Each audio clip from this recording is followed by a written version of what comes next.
National Guard kills 4 students in Kent State shootings. On May 4, 1970, in Kent, Ohio, 28 National Guardsmen fire their weapons at a group of anti-war demonstrators on the Kent State University campus, killing 4 students, wounding 8, and permanently paralyzing another.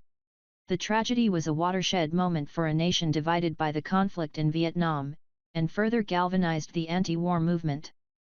2 days earlier, on May 2, National Guard troops were called to Kent to suppress students rioting in protest of the Vietnam War and the U.S. invasion of Cambodia. The next day, scattered protests were dispersed by tear gas, and on May 4 class resumed at Kent State University. By noon that day, despite a ban on rallies, some 2,000 people had assembled on the campus. National Guard troops arrived and ordered the crowd to disperse, fired tear gas, and advanced against the students with bayonets fixed on their rifles. Some of the protesters, refusing to yield, responded by throwing rocks and verbally taunting the troops.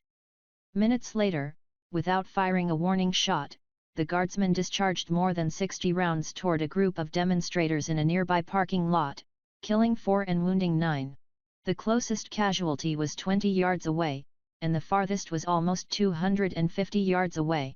After a period of disbelief, shock, and attempts at first aid, angry students gathered on a nearby slope and were again ordered to move by the guardsmen. Faculty members were able to convince the group to disperse, and further bloodshed was prevented. The shootings led to protests on college campuses across the country. Photographs of the massacre became enduring images of the anti-war movement. In 1974, at the end of a criminal investigation, a federal court dropped all charges levied against 8 Ohio National Guardsmen for their role in the Kent State students' deaths.